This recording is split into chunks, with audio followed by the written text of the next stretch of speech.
Tal como dijo Marina, muy agradecido al equipo que me invitó a compartir estas dos exposiciones bíblicas, además un taller también, muy privilegiado de poder hacerlo, ¿sí? Mientras pensaba en eso, y particularmente en esta semana, me acuerdo que en el año 2016, no 2016, en el año 2000, hace 16 años, también estaba sentado, como, eso sí, sentado en la ciudad de Quito, en el seminario bíblico de las Asambleas de Dios, en donde tuvimos nuestra primera semana. Y ahí también escuchamos exposiciones bíblicas y actividades parecidas a las de ustedes. Entonces eso le llena incluso de mucha más emoción al hecho de poder compartir con ustedes esta semana y también dos de las exposiciones bíblicas. Gracias, Pedro. Lo que quiero hacer el día de hoy viernes y mañana sábado es explorar junto con ustedes la experiencia de Pablo y los creyentes en la ciudad de Éfeso. Y es por eso que vamos a habitar por lo menos 3 capítulos de la Biblia, ¿sí? Hechos 18, Hechos 19 y Hechos 20. Y básicamente lo que yo quiero compartir con ustedes es lo siguiente. Por la gracia del Señor, a Pablo y esta comunidad de discípulos se le permitió tener un impacto significativo en la ciudad. La gente fue beneficiada, fue servida, pero también gente vino a los pies de Jesús y se convirtieron en sus discípulos, y adicionalmente algo ocurrió en la vida de la ciudad. Algún nivel de reconfiguración social ocurrió en Éfeso, por lo menos en ese momento. Para que esto ocurriera, el Señor usó la predicación de su palabra, pero también usó esta predicación a través de la vida de una comunidad. Esta comunidad estaba liderada por alguien que tenía cierto perfil en su liderazgo, pero también estaba conjuntamente liderada por un grupo de ancianos o de líderes a los cuales también les caracterizaba algo. Entonces hay una comunidad, hay un líder y hay un equipo de líderes a los cuales el Señor usó para traer su evangelio a esta ciudad. Lo que particularmente me interesa de esta experiencia es que esta comunidad usó un espacio secular para compartir el evangelio. Y eso para mí trae algunos paralelos con nuestra experiencia también haciendo misión en la universidad y desde la universidad para todo el mundo, ¿sí? Quiero que leamos toda la historia. Es una historia larga, pero a mí me gusta leer estas historias largas, ¿sí? De tal manera que empecemos a habitar en esta historia y que esta historia nos hable, ¿sí? Yo he pedido a cuatro personas, a Noemí, a William, a Johnny, a Karen y a Jun, que me ayuden a leerlo. La última parte de la lectura va a ser en portugués y en español también, el mismo texto, pero ya para honrar el adicional idioma que tenemos, ¿sí? Muy bien.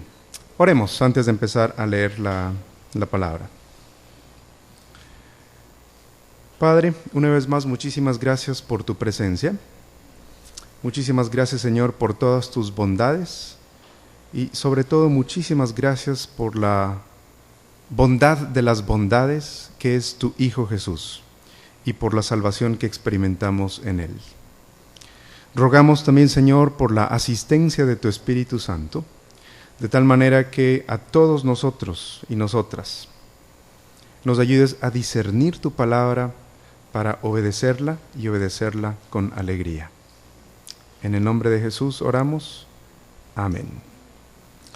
Muy bien, abran sus Biblias en Hechos capítulo 18, desde el verso 18 en adelante, ¿sí?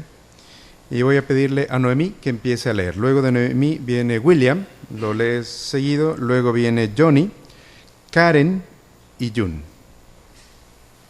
Y todos le vamos siguiendo en nuestras versiones. Noemí, con voz fuerte.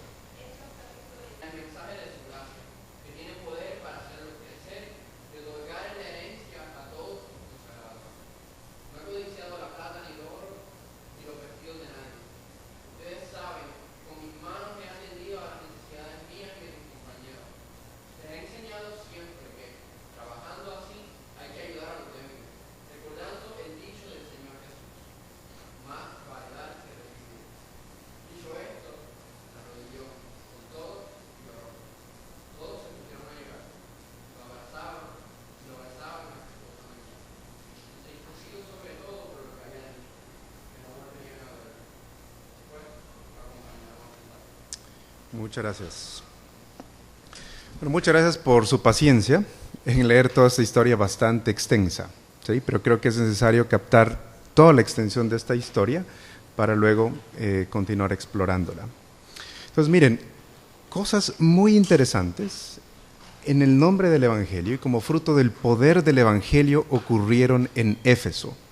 Y atrás de eso estuvo una comunidad de creyentes, ¿sí? Un líder y un equipo de líderes. El Evangelio en acción realmente trae transformaciones a la vida de las personas y de las ciudades. Y ser testigo de estas transformaciones es una experiencia intensa. Y ese es el caso, y ese fue el caso de la misión de Pablo en la ciudad de Éfeso. Esta ciudad es descrita por John Stott en un artículo que él escribió hace rato ya, Motivación para la Misión. Éfeso es descrita como uno de los principales centros religiosos del mundo greco-romano en el primer siglo.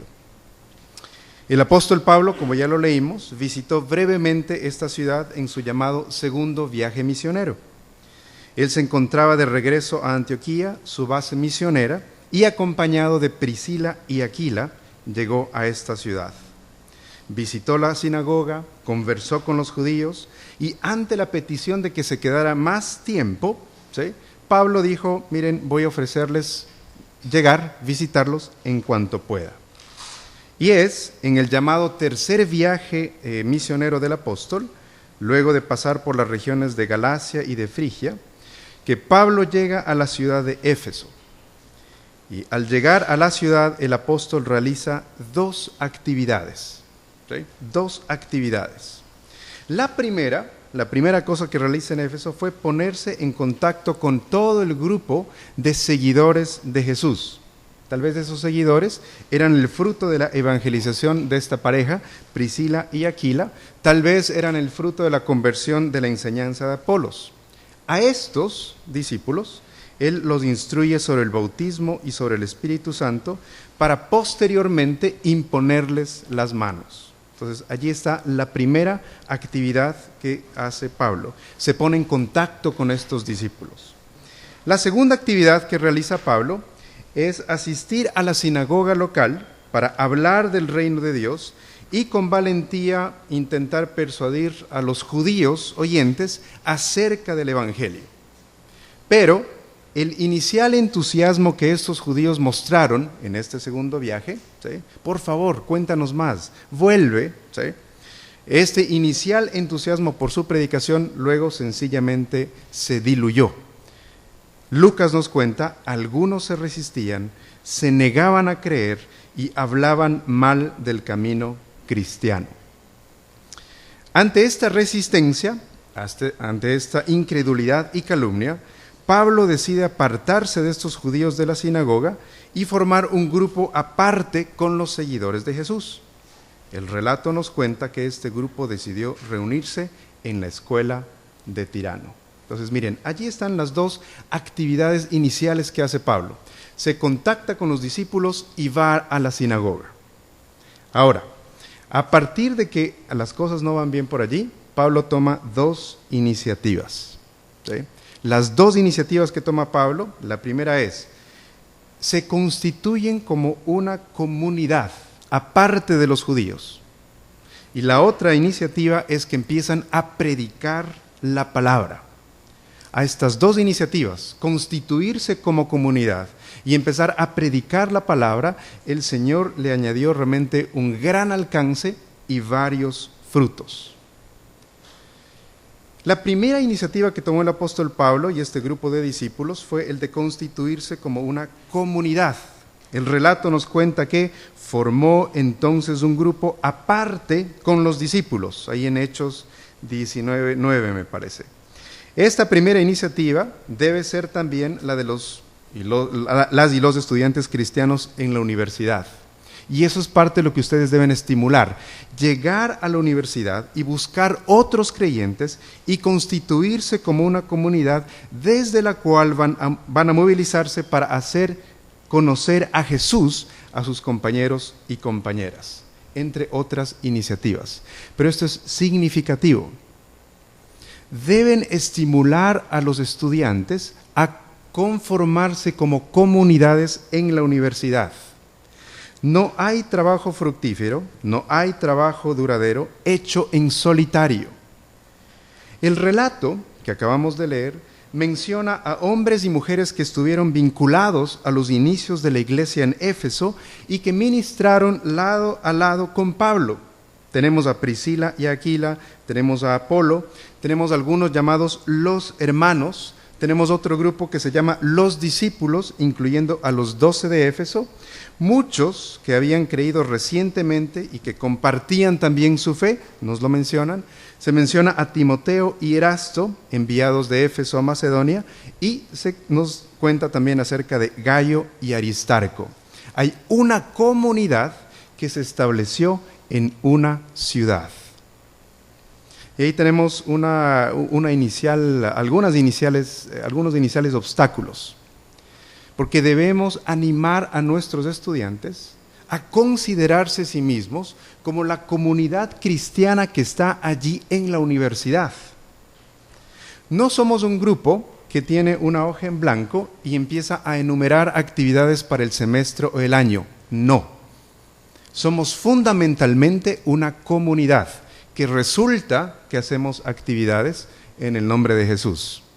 Pero no somos solamente gente que llena actividades en un papel en blanco. No somos fundamentalmente reproducciones de cultos de nuestras iglesias en la universidad. Y está muy bien, hay grupos que hacen eso en la universidad y los respetamos y el Señor los usa y muy bueno por eso. Pero al menos desde la perspectiva de nosotros de la CESE y de la IFES en alrededor del mundo, no somos un reprise del culto del domingo, somos una comunidad cristiana en nuestras universidades. Tampoco somos un tipo de grupo que aprovecha la energía y la presencia y el carisma de los universitarios para hacer cosas fuera de la universidad. No, nuestro foco de misión es la universidad. Obviamente, a partir de la universidad al mundo. Pero la universidad no solamente es el pretexto para hacer algo más, por muy bueno que fuera de la universidad. Queremos realmente conectarnos y comprometernos con todo lo que significa la vida académica allí, en el campus. Somos una comunidad. Otros obstáculos que tenemos es que, claro, con toda esta onda capitalista, liberal que tenemos en América Latina, tendemos a ser bastante individualistas. Y ese es otro desafío. Pero somos una comunidad de contención, comunidad de discipulado, comunidad donde rendimos cuentas de las decisiones que vamos tomando, no solo como estudiantes, pero de la vida en general. Por eso pongo este acento en estas iniciales actividades o iniciativas que tomaron Pablo y este grupo de discípulos. Formaron un grupo aparte. Se constituyeron como comunidad. Y al constituirse como comunidad, dijeron, hay que predicar la palabra. Hay una manera en la que en la CESE nos estamos organizando, o intentando organizarnos, para hacer comunidad en la universidad. Necesitamos reunirnos semanalmente, y en esta reunión deben ocurrir por lo menos 3 cosas. El evangelio debe ser explorado. La ruta de discipulado de la CESE debe ser explorada a través de unos módulos, y también nos oramos y nos organizamos para la misión. Pero fundamentalmente, no somos gente que organiza actividades, somos gente que quiere habitar en el evangelio, habitar en lo que otros y otras han dicho para poder vivir y compartir la fe en el ámbito académico, y entonces oramos y nos organizamos para la misión. Uno de nuestros obreros me contaba que este tipo de ordenamiento produce frustración en otros estudiantes que no están acostumbrados a eso. Y nos dicen, lo que pasa es que en la CESE solo leen el Evangelio. El perfil es qué tipo de actividades voy a hacer durante todo este semestre y durante todo el año, porque hay que hacer 1, 2, 3, 4, 5, 20 actividades. y no estoy diciendo que no, pero en la CESE recalcamos, se constituyen como comunidad en la universidad, como fruto de explorar el Evangelio, como fruto de explorar lo que otros están diciendo acerca de cómo vivir y compartir el Evangelio en la universidad, como fruto de orar, entonces vienen las iniciativas de misión. Pero hay que constituirse como comunidades en la universidad.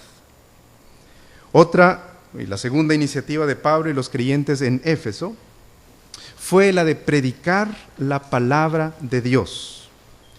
El texto afirma que se puso a predicar o se puso a debatir todos los días en la escuela de Tirano. Hechos 19, verso 9.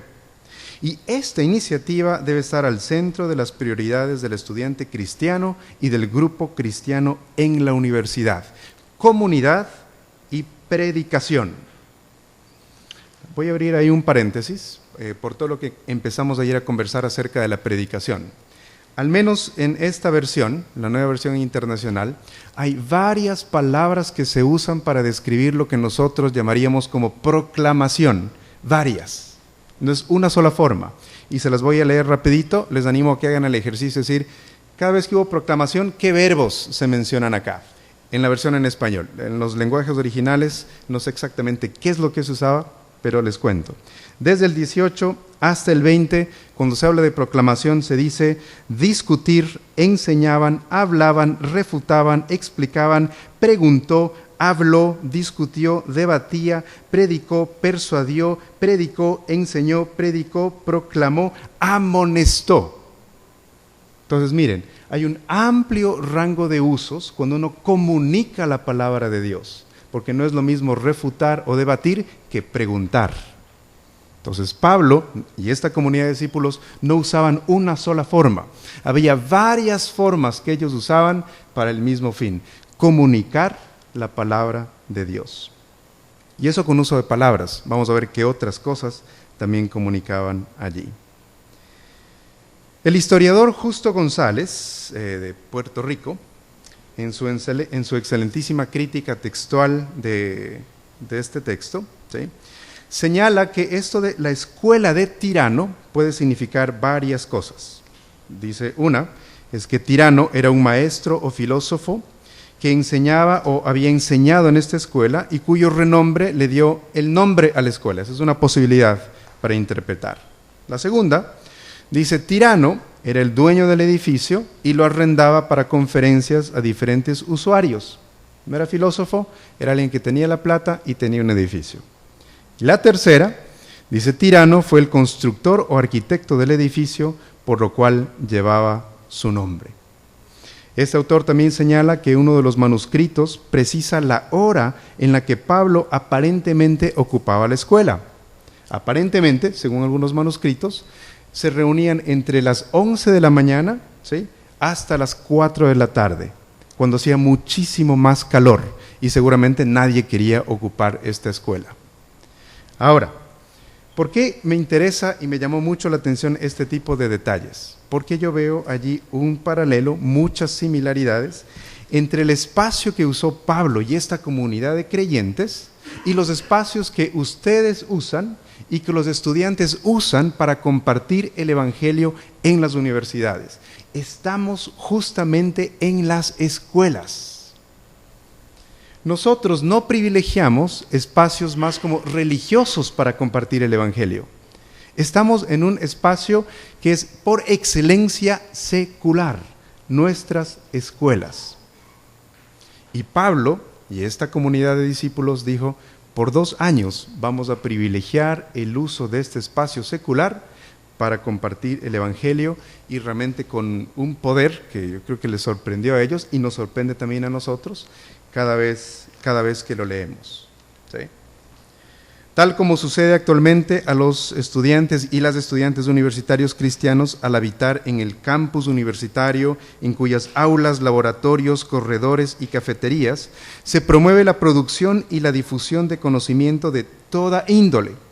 Es justamente en los sitios mencionados en donde los estudiantes y las estudiantes inician conversaciones, organizan grupos pequeños, conferencias en los que intentan articular su fe y el conocimiento adquirido, compartir las buenas noticias de Jesús con sus compañeros y compañeras. El texto dice que Pablo y sus discípulos ocuparon, tal vez arrendaron esta escuela, como les dije, por 2 años. ¿Por qué es importante este detalle para nosotros? Hay que aprovechar estos espacios seculares para la difusión del Evangelio. Es un obstáculo para nosotros y probablemente un obstáculo para ustedes en su trabajo pastoral, que hay que convertir, hay que convencer, hay que persuadir a los estudiantes para que consideren la universidad y el hecho de ser estudiantes universitarios como un espacio de misión. Con buena intención, estos estudiantes, hombres y mujeres, privilegian mucho más los espacios religiosos, sus iglesias, para compartir el Evangelio. Y eso está muy bien. Pero hay que discipularlos, persuadirlos, para que también miren este otro espacio, la universidad, como un espacio de misión. A veces solamente, literalmente, pasan por la universidad, adquieren los conocimientos, pero no han interactuado en este contexto y con su fe. Una de las razones, no sé cuál es el caso con sus estudiantes, si es que esta es la realidad, pero a mí me parece que hay mucho temor de intentar ejercer algún tipo de liderazgo también en la universidad. Y les digo, miren, algunos de ustedes, por la gracia de Dios, son las estrellitas en su iglesia. Tocan la batería, tocan la guitarra, dirigen los cultos, tienen una célula con adolescentes, tienen mucho de la atención allí, ¿sí? Y la gente los escucha y los sigue, y qué bueno. Pero ustedes saben muy bien que no es precisamente ese tipo de recibimiento que ustedes van a tener en las universidades, ¿sí? Porque si digo algo acerca de la Biblia, pues tengo 10 o 15 compañeros que me querrán refutar o pedir más explicaciones. Y ya no estoy al centro de la atención como instrumento musical. Entonces es diferente. Pero ese temor hay que sobrellevarlo, hay que superarlo y discipularles para que miren la universidad como un espacio de misión.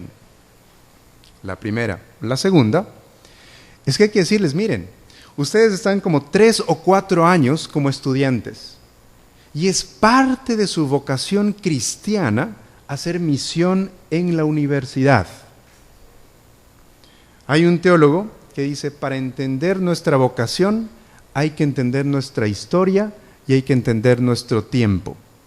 Y él dice, por ejemplo, hay cosas que, las preguntas que debemos hacernos es, ¿qué es lo que Cristo nos llama a hacer todo el tiempo? ¿Qué es lo que Cristo nos llama a hacer por algún tiempo? Y finalmente, ¿qué es lo que Cristo nos llama a hacer ahora o a todo tiempo? ¿Qué es lo que Cristo nos llama a hacer todo el tiempo? Amar a Dios, amar al prójimo, cuidar el resto de la creación, dar testimonio de Jesús y hacer discípulos en una actitud de adoración y desde una comunidad de creyentes. Esas son las constantes de la vida cristiana. Todo el tiempo estamos llamados a hacer eso. El teólogo responde y dice, bueno, ¿cuáles son las cosas que el Señor nos llama a hacer por algún tiempo? ¿Sí? Entonces, él menciona algunas de las actividades que hacemos por corto tiempo. Somos niños y niñas por corto tiempo. Estamos casados por un lapso de tiempo. Criamos a nuestros niños pequeños por un corto tiempo. Cuidamos de nuestros padres ancianos por un corto tiempo. Y yo añado allí, somos universitarios por corto tiempo. Y esta temporalidad el Señor quiere que nosotros la abracemos. Y no solamente la usemos o la hagamos pasar tangencialmente dentro de nuestra vocación cristiana. Entonces miren, este es el desafío que seguro muchos de ustedes tendrán.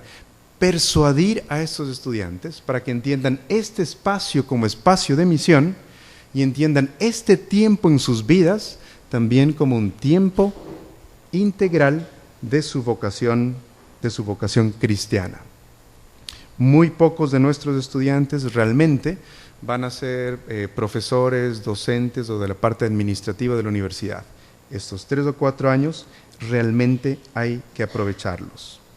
Hay que animarlos a ser buenos estudiantes, ¿sí? Es decir, aplicar vigorosamente toda su mente al objeto de su estudio. Hay que recordarles que hay que ser buenos. Hay que animarles también a buscar el bienestar de toda la comunidad universitaria. Hay que animarles a explorar seriamente la relación entre la fe cristiana y la ciencia y obviamente hay que animarlos a evangelizar. 2 iniciativas: ser comunidad y la predicación. Y la predicación desde un espacio secular. Avancemos hacia el alcance que el Señor les permitió a Pablo y esta comunidad de discípulos, ¿sí? El alcance de este grupo de creyentes, cuya prioridad fue ser comunidad y la predicación de la palabra desde una escuela de filosofía, fue asombroso. Hechos, y Lucas nos cuenta, afirma que todos los habitantes de la provincia del Asia pudieron escuchar la palabra del Señor. Y ese todos es una palabrita que se repite en Hechos, todos. Pero es impresionante, todos los habitantes de la provincia del Asia pudieron escuchar la palabra del Señor. Entonces yo les digo, no es imposible ni está fuera de lugar que un grupo de estudiantes cristianos tenga un alcance parecido en su escuela o universidad. Pero claro, este alcance no debiera ser la motivación. Queremos estar presentes en todo lado y que nuestro nombre se conozca. Pero es más bien el producto de una pasión por la predicación de la palabra. Hay un logo, o creo que es la visión o misión del GB1 en España que me encanta, ¿sí? Es dar la oportunidad para que todo estudiante universitario y todo profesional en España pueda responder al Evangelio. Eso es bien ambicioso, pero eso es lo que nosotros deberíamos tener en mente. No que nuestros movimientos van a alcanzarlo, pero necesitamos a las iglesias locales, otros ministerios con universitarios, otros ministerios adicionalmente para poder dar esta oportunidad de que la gente escuche del Evangelio. Entonces miren, algunas actividades que realizó Pablo, ¿sí? Hay iniciativas que él tomó, pero también tiene alcance el Evangelio. Y por la gracia del Señor, pudieron ver algunos frutos de todo este esfuerzo. La gente fue servida, la gente venía a Jesús y también se reconfiguró socialmente la ciudad. Algo pasó por la presencia de estos cristianos. Ahora, quiero explorar con ustedes algunas cosas que Hechos nos cuenta acerca de las características de esta comunidad. ¿Se acuerdan? Ellos se establecieron como comunidad allí en Éfeso. Bueno, ¿qué les caracterizaba como comunidad? ¿Qué tipo de comunidad cristiana era la de Éfeso? Ya leímos los textos, pero les recuerdo, esto lo encontramos ahí en el capítulo 18, verso 18, hasta el versículo 10 del verso 19, donde nos describe algunas cosas de esta comunidad. 18 hasta el 19:10. Y la primera característica de esta comunidad de creyentes en Éfeso es que era una comunidad misionera o era una comunidad misional, ¿sí? El libro de Hechos nos cuenta que, como Apolos quería pasar a Acaya, los hermanos lo animaron y les escribieron a los discípulos de allá para que los recibieran. Había, en este momento, al menos 3 personas en esta comunidad. Estaba Apolos, el predicador fervoroso con un evangelio que no era tan preciso. Estaba Priscila y estaba Aquila, la pareja misionera, colegas y colaboradores de Pablo. En este momento, esta comunidad de discípulos no era grande en números, no era grande en recursos. Sin embargo, tomaron el riesgo de enviar a Apolos para que el nombre de Cristo sea conocido en la región de Acaya.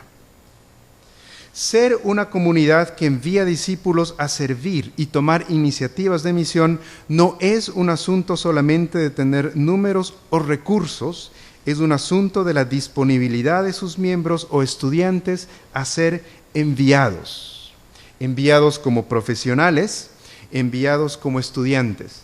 Aquellos que quieren alcanzar una escuela, luego otra universidad y luego otra universidad en otra ciudad. Y ese es el tipo de entusiasmo que nosotros debemos cultivar en nosotros mismos, pero también en nuestros estudiantes. Eran 3, y de estos 3, uno fue enviado. Y el que fue enviado no conocía un evangelio con tanta precisión. Entonces había generosidad también. Porque muchas veces para poder ser enviado hay que casi como que tener un doctorado para poder medio pensar en que se le puede enviar. Él no conoce muy bien el evangelio, listo, lo entrenamos. ¿Quién le entrenó? Una pareja, un hombre y una mujer. Listo, parece que ya tiene corregidas algunas cosas, escribimos las cartas y lo enviamos. Otro rasgo de este carácter misionero de esta escuela, y que ya lo exploramos, fue justamente usar la escuela de filosofía o esta escuela de Tirano para alcanzar toda el Asia. ¿Sí? Esta comunidad se caracterizaba por ser misionera o misional. Otra característica de esta comunidad, y lo tienen allí en sus apuntes, es que era una comunidad identificada con Jesucristo, misionera, y segundo, identificada con Jesucristo. El libro de Hechos nos cuenta lo siguiente. Pablo les explicó, el bautismo de Juan no era más que un bautismo de arrepentimiento. Él le decía al pueblo que creyera en el que venía después de él, es decir, en Jesús. Al oír esto, fueron bautizados en el nombre del Señor Jesús. El bautismo, en este contexto, resalta 2 cosas importantes. La primera es que estos hermanos y hermanas, al bautizarse, reconocieron el señorío de Jesucristo en sus vidas. Y la segunda cosa es que al bautizarse están diciendo, yo pertenezco o nosotros pertenecemos a Jesús, pero también pertenecemos a su pueblo. Como escuchamos en el texto, y esto es importante, estos creyentes vivían en una ciudad que se consideraba a sí misma, escuchen, como guardiana del templo de la gran Artemisa y de su estatua bajada del cielo. Sin embargo, esta fuerte lealtad cultural a esta divinidad no paró a estos creyentes de rendir sus vidas a aquel que realmente es creador de todo el universo y que verdaderamente fue bajado del cielo para proveer salvación al mundo. Eso es lo que significó bautismo y es este tipo de lealtad que también nosotros debemos desarrollar para nosotros y cultivar en nuestros estudiantes. ¿Cuáles son las lealtades culturales que nosotros vamos a invitar a nuestros estudiantes a renunciar por la causa de Jesús? ¿Cómo vamos a cultivar un tipo de lealtad que supera muy apreciados, pero idolátricos valores culturales en nuestros contextos? Esta comunidad allí en Éfeso puso a Jesucristo en el corazón de su identidad. Comunidad misionera, comunidad identificada con Jesucristo. Esta comunidad tenía otra característica más, estaba empoderada por el Espíritu Santo. Adicionalmente, la comunidad de creyentes en Éfeso estaba empoderada por el Espíritu Santo. El libro de Hechos nos cuenta esto. Pablo les pregunta, ¿recibieron ustedes al Espíritu Santo cuando creyeron? Les preguntó Pablo. No, ni siquiera hemos oído hablar del Espíritu Santo, respondieron. Cuando Pablo les impuso las manos, el Espíritu Santo vino sobre ellos y empezaron a hablar en lenguas y a profetizar. No hay misión posible, no hay lealtad a Jesús posible, No hay vida cristiana posible sin la presencia, sin la asistencia empoderadora del Espíritu Santo. Y esta comunidad estaba clara en aquello.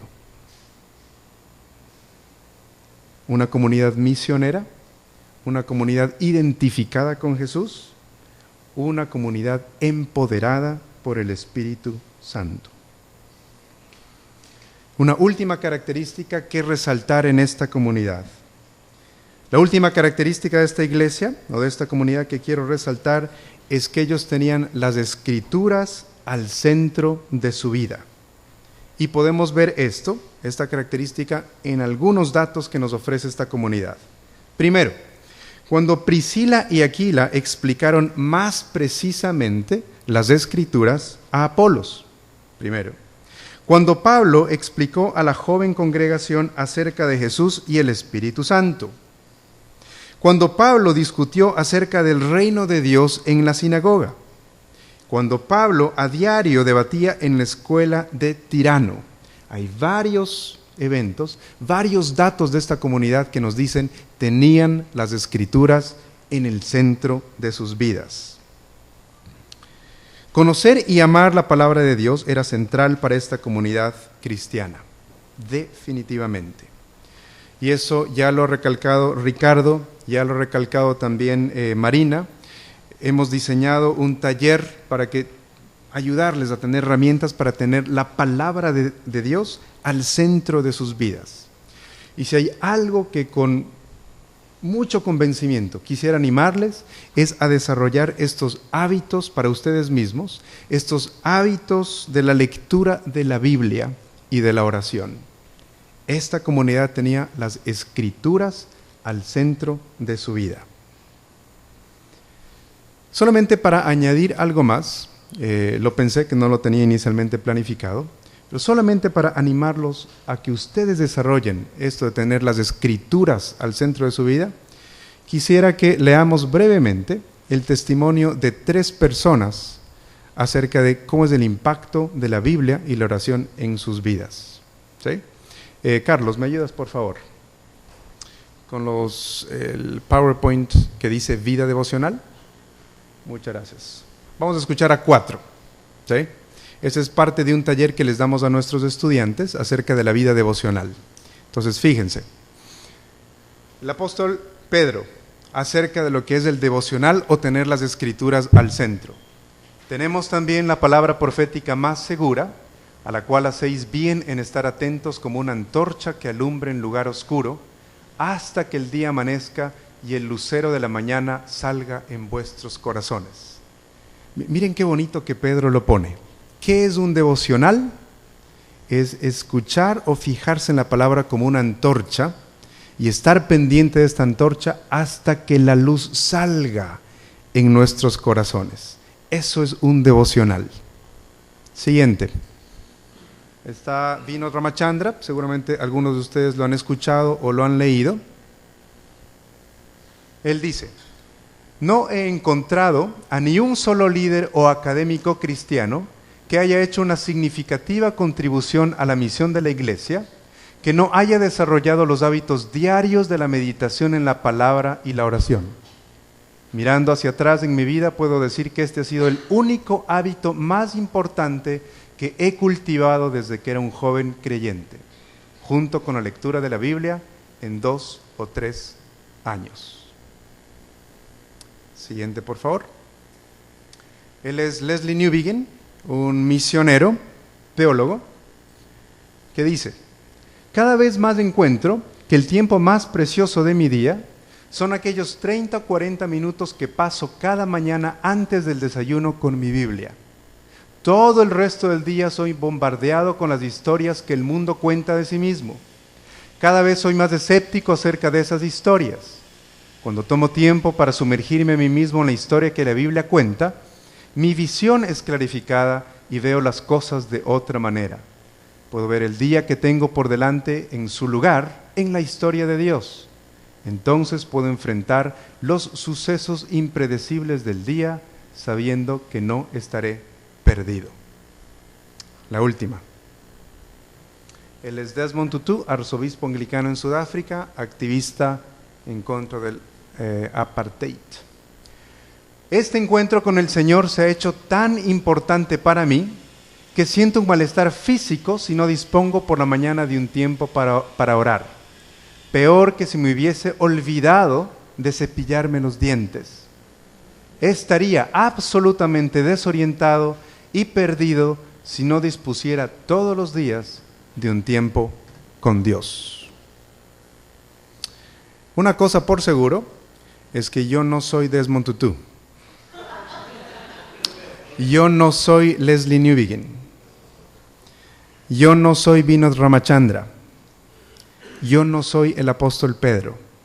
¿Qué me hace pensar?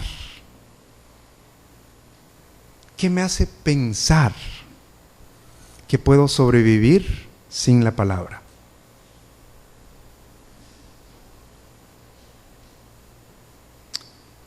Pablo y una comunidad de creyentes en Éfeso. 2 actividades, 2 iniciativas, un alcance, algunos frutos.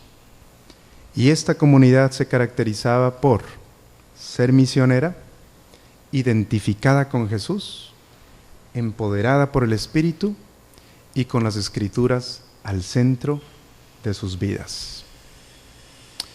Mañana vamos a seguir explorando más acerca de esta comunidad y de Pablo.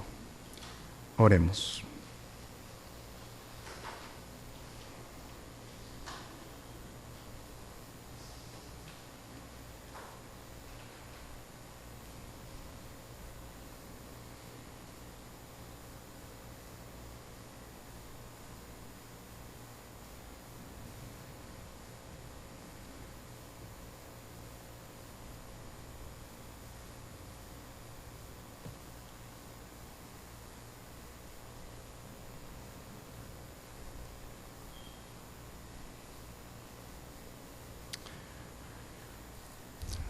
Señor, necesitamos la asistencia de tu Espíritu Santo para abrazar todo lo que quieres decirnos, Señor, a través de tu palabra.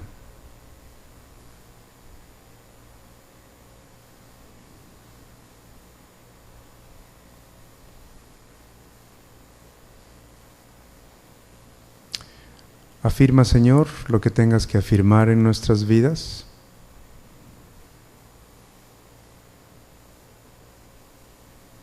Pero también, Señor, llámanos al arrepentimiento, si fuera necesario.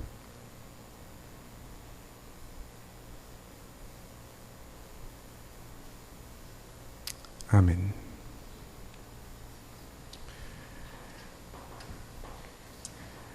Tengo 2 preguntas para ustedes para su tiempo personal.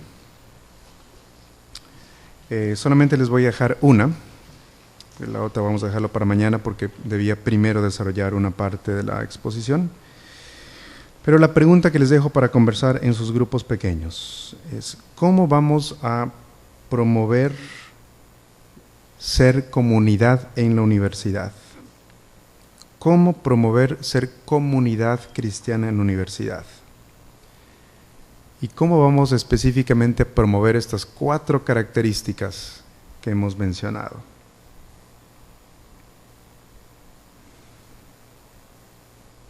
¿Saben qué? Les dejo la segunda pregunta. Por lo menos en su primera parte van a poder conversar y compartir. ¿Cuán bien estamos aprovechando este espacio secular llamado universidad? Me refiero a qué tanto estamos considerándolo como nuestra unidad de misión, nuestro foco de misión. ¿Cuán bien estamos aprovechando de este espacio secular llamado la universidad?